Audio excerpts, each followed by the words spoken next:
Oh, she was a powerhouse of energy and new ideas and the heart and soul of the Polish American community.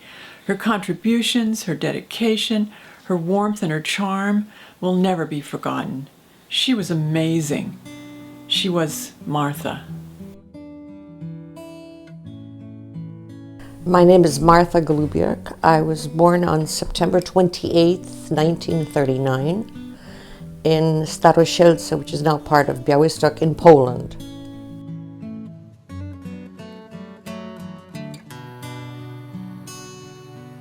My father is Kazimierz Sternal. He was a career officer in the Polish Armed Forces. My mother is Janina Sternal. She was a teacher, and I have two sisters, one older and one younger. Elizabeth is the older one, and the younger one is Eva. My father, of course, he went off to war, and my mother, the area where we lived was bombed. Mother was pregnant in her 9th month, so I was born on the way. So grandmother, Maria, came to the rescue, so mother went to Stary Sącz, which is in the southern part of Poland, and she stayed with us the entire time. We escaped from Poland in 1947 because my father, after he was a prisoner, after the Warsaw Uprising, he was a prisoner of war in Murnau. He would not go back to Poland for obvious reasons. So there was an underground railroad all taken care of in England. Dad paid for smuggling us out. We were there in Germany waiting. We were first in the American zone. Dad was under British command. They took us to the British zone, which was in the northern part. You know, there was a French zone, American and Russian. So we went to the British zone, which was about Meppen, which was a DP camp. And then we were in Bramsche. And then my father came with all the documents so we could go to England, and we took a ferry from Hook of Holland to Harwich. We were there for 4 years in London. My father worked as an archivist in the Home Army archives. It's called Studium Polski Podziemne. It's still there on 11 Leopold Road on Ealing Common on the Piccadilly line. So he worked there, and my sister and I went to school. So turns out my mother had some relatives twice removed in the United States, and as did my father. The person that sponsored us, or the family that sponsored us, was from Chicago. Growing up in Chicago for me was fabulous. I graduated from St. Ferdinand's Grammar School, Notre Dame High School for girls, and then Loyola University. I was active in the Polish Scouts. I was active in an amateur theater. I was also active in radio programs. I heard about Martha actually through a mutual or a friend of my mother's. And I wanted to meet her, so I know she worked for a travel agency in Chicago on Milwaukee. So I pretended that I wanted to get some more information about a pilgrimage for my mother. But that was really just an excuse.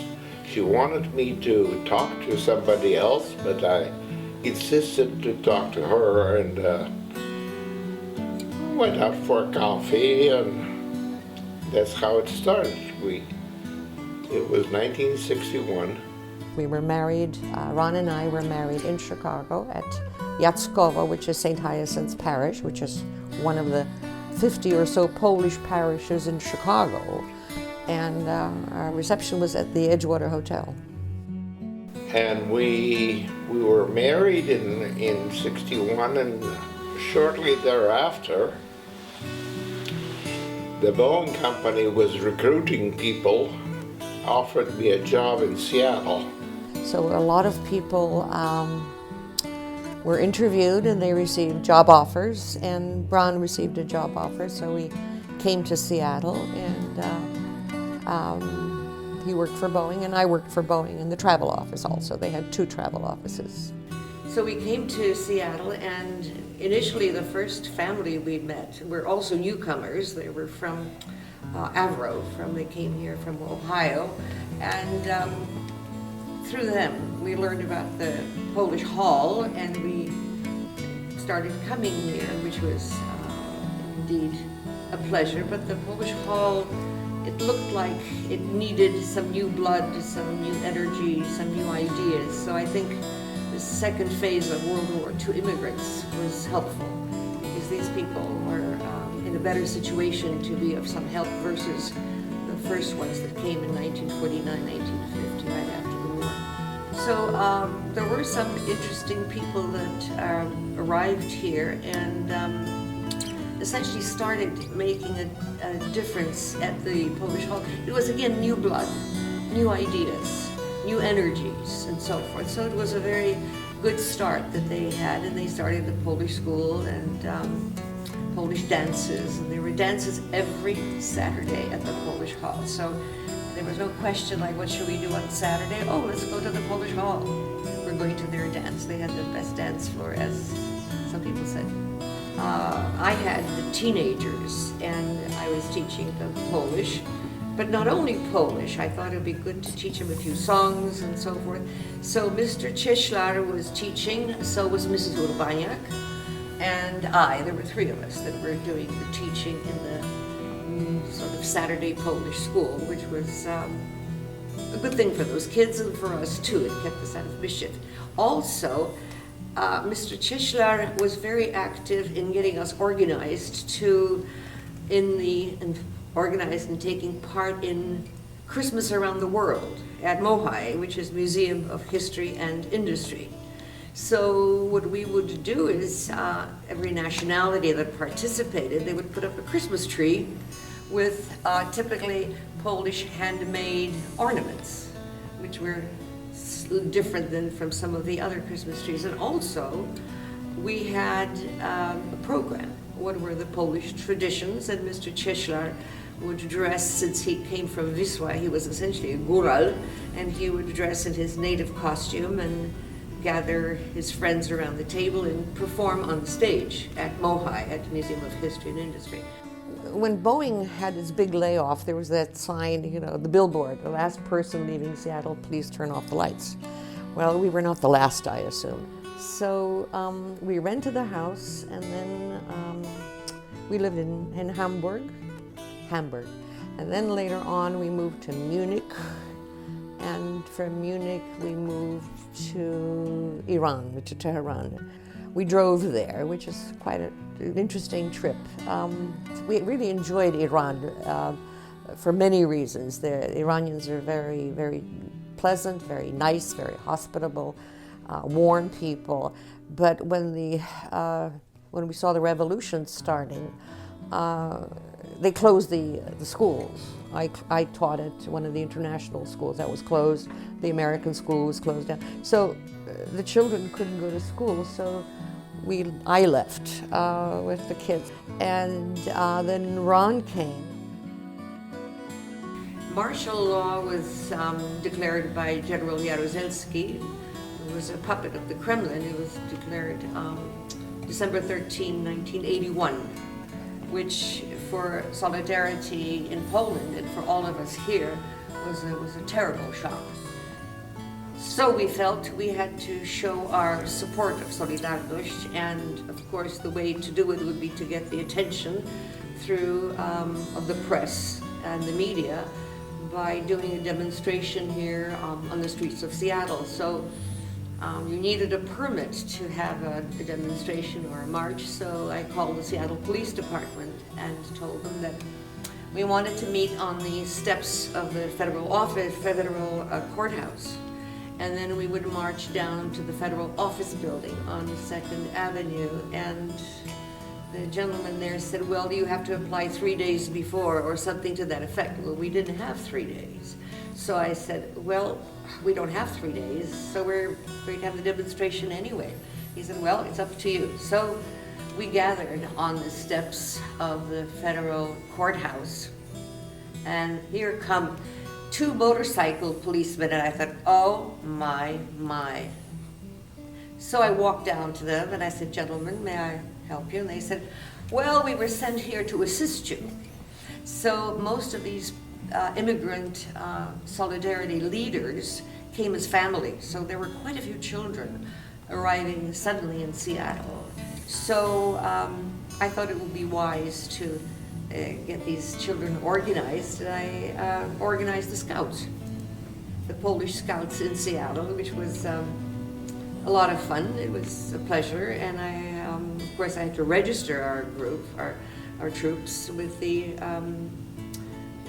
Polish Scouting Organization, and we'd take the smaller children, brownies, and Cub Scouts to camp at Camino Island.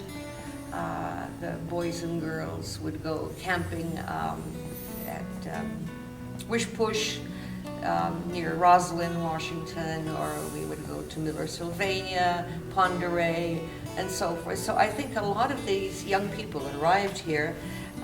They had a way of getting to know the area by traveling to these state parks or national parks, meeting other children, their new friends, and I think just even learning all sorts of wonderful things that Scouting offers. Throughout later on, we just kept on and on and on demonstrating. We would have every anniversary, the second anniversary of Solidarność, the third, the fourth, the fifth, and we really had good media exposure, as well as the newspapers, and we also cooperated with Canada. Since Solidarność was a labor movement, we thought it would be good to have Labor Day on the border, the U.S.-Canadian border, so we had picnics up there. But before we had our fun part, we would have a gathering right at the Peace Arch Park, which has a good sign, Children of a Common Mother. So we were there, the Canadian, Polish Canadians, and the American Poles. And we had speeches there, flags, and so forth, and we passed out leaflets to all the people that were stuck in traffic there because it was Labor Day. So, I mean, can you imagine the traffic jam right at the border? So we would hand out all these leaflets out there about how wonderful Solidarność is and what they're doing, how they have to be supported, and so forth. So we did this for many years, year after year. It was at the border until things began to change. So this was one of the ways. We collected money it was sent to New York initially, to the Committee in Support of Solidarność, which was in New York City, headed by Irena Lasota and Jakub Karpiński, and they in turn would send the money to Poland to help support the families of those people who were interned. With a couple of our friends, we sort of thought we should do something else, and that's where Seattle Gdynia came to be. It was a suggestion of Leif I, who worked for SAS, and he suggested that, well, Bergen is one of the sister cities of Seattle. Seattle has 23 sister cities, so he suggested we should do something and get a Polish city. I got involved in a Seattle Gdynia sister city. We hosted students here at our house for many years.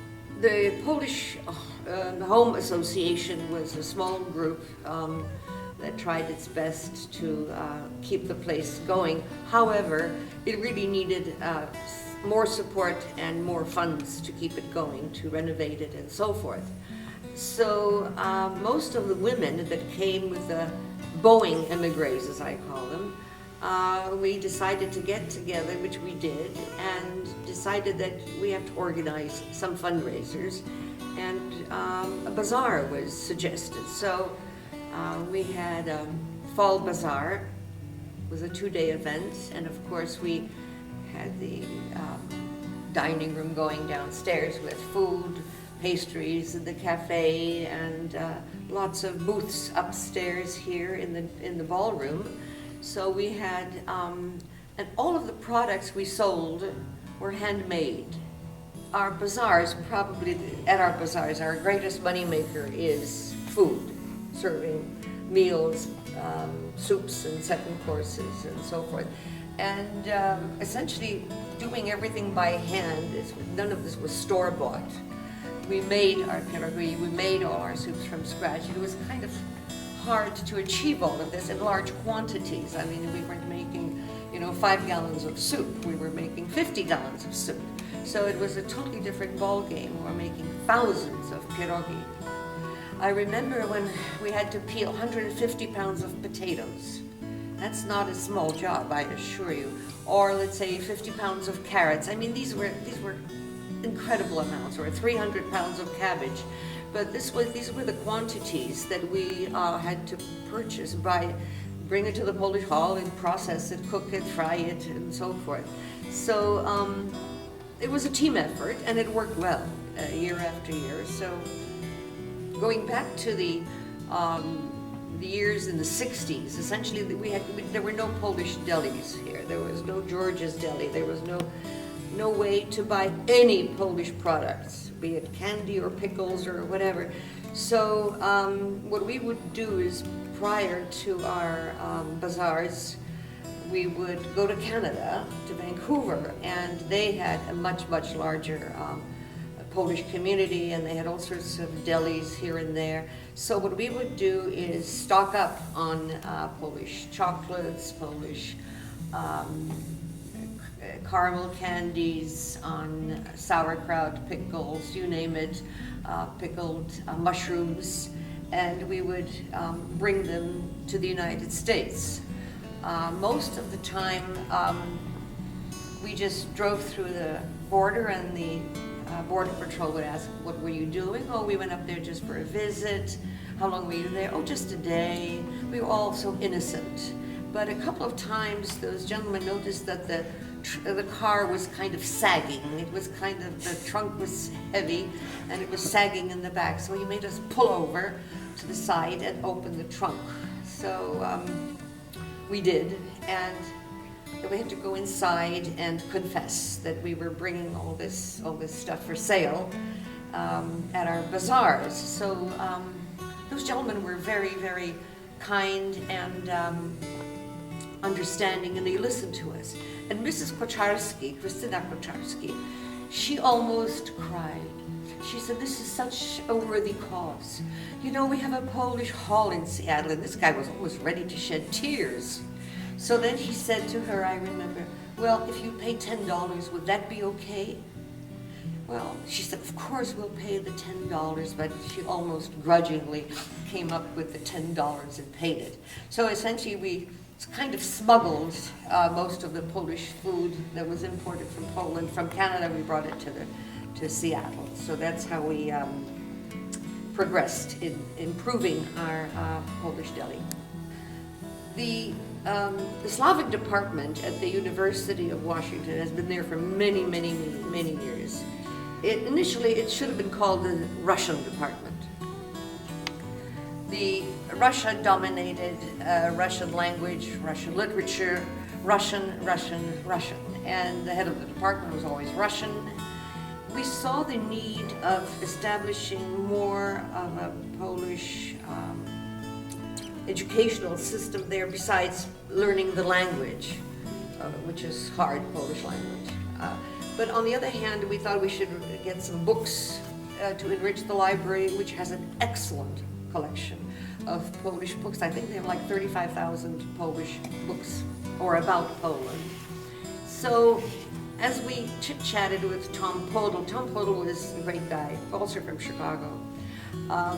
And when I talked to Tom, I thought we should set up a Polish Studies Endowment Committee and expand the study of Polish history, Polish literature, and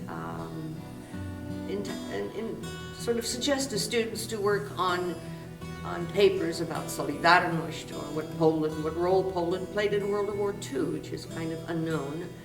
And Professor Dziewirek essentially thought it was the great idea. She called me once and said that it would be good if we thought about this, and we did. And Tom and I, we got together and we formed University of Washington Polish Studies Endowment Committee. One of the exhibits we had at the library, Susan Allen Library, was Polish Heroes, Those Who Rescued Jews. This was an exhibit that we received from the Polish consulate in Los Angeles. So our endowment committee at the U, besides collecting money, we do have projects and we do try to broaden people's horizons as far as Poland is concerned, Polish culture and history. But I think what's also important that in the United States, everybody is of some background, some nationality. Like I said, we were all delayed pilgrims. We didn't come on the Mayflower, but people came from different countries. They maintain their songs, their traditions, sometimes their language, etc. But I think it's important to be yourself. If you're of Polish descent, be that. Learn something about Poland, learn the language, enjoy other Polish people, and so forth. So I think it's important for us just even to maintain who we are. A lot of our actions, interests, essentially come from your upbringing. My upbringing at home was, you can't just be, you have to do something, contribute something, make an impact, do anything, but don't just be there, you know. Because at the end, when people are essentially ready to leave this wonderful world, the question is, what did you do besides going to school, going to work, eating, sleeping, and that's it. So at home, we were raised by our parents to contribute something to society. And having been born a Polish person and raised in a Polish home, in a Polish community in London, in the United States, it was just natural that, excuse me, that Ron and I, my husband and I, would be getting involved in the Polish community in Seattle. Oh, she was a very vivacious and happy-go-lucky girl. She enjoyed life very much.